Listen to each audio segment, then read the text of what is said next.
Iya, Bapak Ibu jemaat yang dikasihi dan diberkati Tuhan, kita punya pembacaan firman Tuhan pada siang hari ini di dalam 1 Korintus pasal 14 ayat 1 sampai dengan ayatnya yang ke-25 dengan tema akan tertulis di liturgi itu. Karunia? Iya, karunia roh. Kira-kira ada yang di sini punya karunia roh? Ada yang bisa berbicara dengan bahasa roh? Ada? Adakah tidak? Oh iya, yang di sana bilang tidak ada. Jadi karunia roh ini adalah kesanggupan atau kemampuan khusus. Itu kemampuan khusus yang dianugerahkan Roh Kudus secara cuma-cuma kepada setiap orang. Kalau khusus berarti tidak semua bisa toh, hanya orang-orang khusus yang dianugerahkan Roh Kudus secara cuma-cuma. Kalau bernubuat, karena kita punya pembacaan ini berbicara soal bahasa roh atau karunia roh dan bernubuat. Kalau bernubuat, semua bisa bernubuat atau tidak? Tidak. Tidak bagaimana? Bisa. Bukan bisa, bahkan saat ini saya juga sedang bernubuat kepada Bapak Ibu jemaat. Jadi bernubuat ini itu pesan firman Allah yang kita sampaikan. Ketika kita bernyanyi di depan, itu berarti kita sedang bernubuat.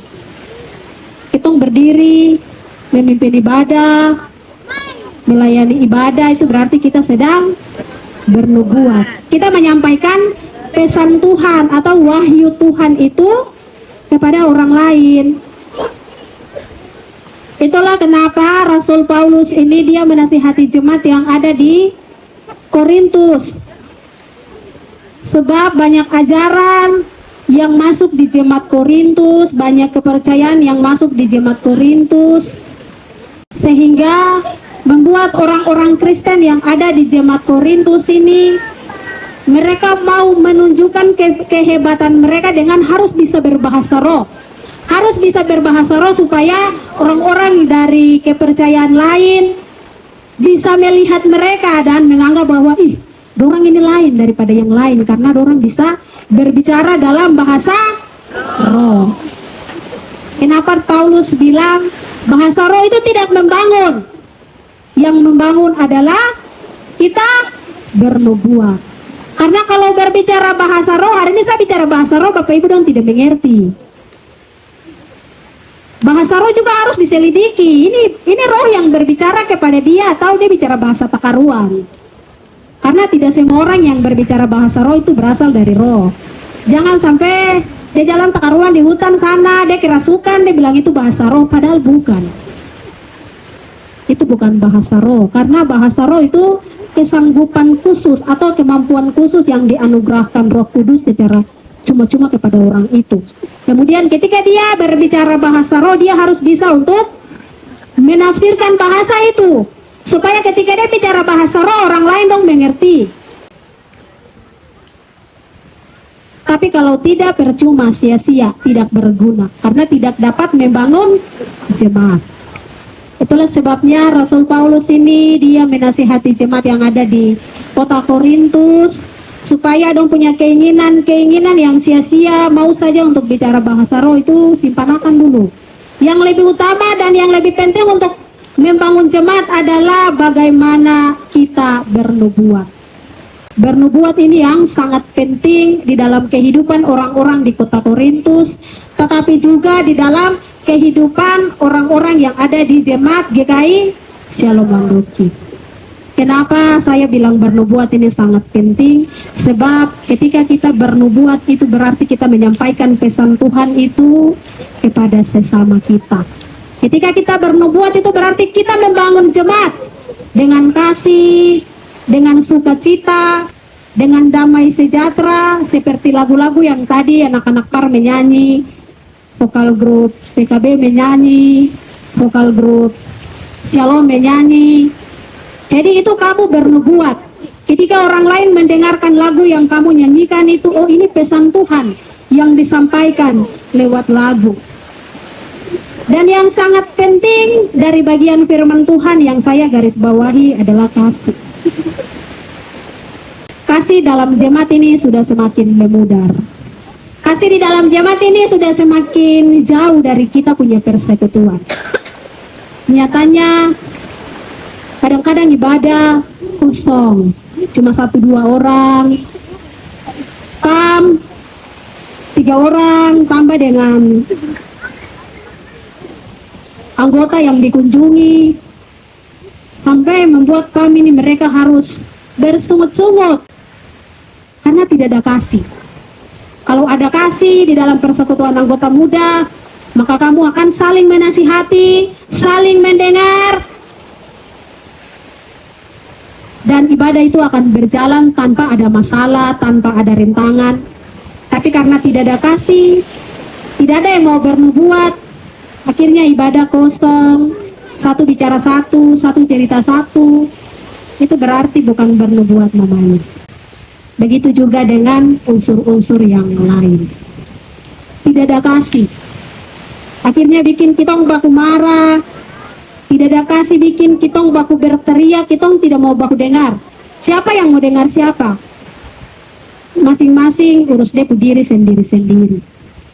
Itu berarti tidak ada kasih, tidak ada sukacita, tidak ada damai sejahtera di dalam kita punya persekutuan jemaat. Namun saya percaya dalam ibadah Pentakosta pertama pada hari kemarin, firman Tuhan yang disampaikan, dan di hari ini juga firman Tuhan yang disampaikan oleh Rasul Paulus menasihati jemaat Korintus, dan saya juga sampaikan kepada saya sendiri dan Bapak Ibu jemaat Tuhan, supaya waktu yang Tuhan kasih untuk kita menikmati hidup, kita bekerja, kita melayani Tuhan, mari kita mempergunakan waktu itu dengan baik. Sekali-sekali duduk dan merenung, kira-kira hidup ini nanti terus menerus begini kah? Atau nanti suatu saat kemari Tuhan panggil saya, kira-kira kalau Tuhan panggil saya mati, nanti saya masuk surga kah tidak? Seperti pertanyaan yang hari itu saya tanya itu. Percayakah masuk surga kalau hari ini kita mati? Kan semua bilang percaya, lain bilang tara percaya, lain bilang tong begini-begini dia tertahu nanti masuk surga kah tidak. Namun kita harus percaya. Kalau kita tidak percaya kita masuk surga, berarti pengorbanan Kristus itu sia-sia. Tapi kita juga harus ingat bahwa Kristus mati di kayu salib itu hanya sekali untuk selama-lamanya. Dia tidak mati hari ini, besok, lusa, tahun depan lagi dia mati, tahun depan tidak, satu kali saja untuk selama-lamanya. Jadi kalau masih mau hidup dalam dosa, ingat Tuhan tidak mati 2, 3, 4, 10, 100 kali, terada. Hanya kita merayakan. Namun kita harus menghargai pengorbanan Kristus, keselamatan yang telah Tuhan kerjakan untuk kita di atas kayu salib itu.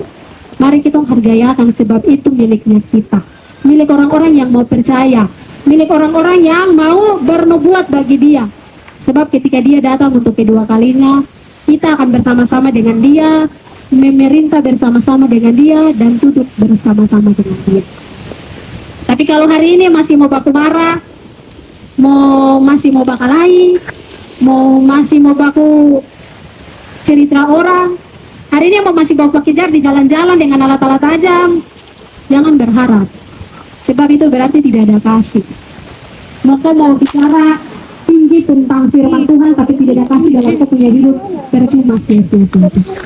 Oleh sebab itu, bagi yang firman Tuhan di ibadah Pentakosta kedua pada saat ini, menolong dan memberkati saya Bapak Ibu jemaat Tuhan, supaya waktu yang Tuhan kasih untuk kita, mari kita pergunakan dengan baik untuk memuliakan Tuhan, untuk bernubuat bagi Tuhan, dan mari tetap kita hidup di dalam kasih, supaya janji berkat Tuhan, janji penyertaan Tuhan itu kita nikmati dalam kehidupan kita, anak-anak kita diberkati Tuhan, rumah tangga kita diberkati Tuhan, dan berkat-berkat Tuhan senantiasa dicurahkan dalam kehidupan kita melalui usaha dan kerja.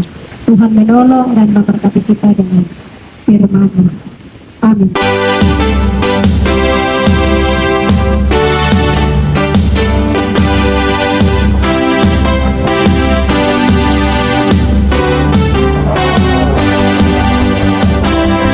Costa, integrasi atau orang sekali menyampaikan selamat merayakan keturunan Roh Kudus yang kedua untuk jemaat Shalom Wandoki. Mari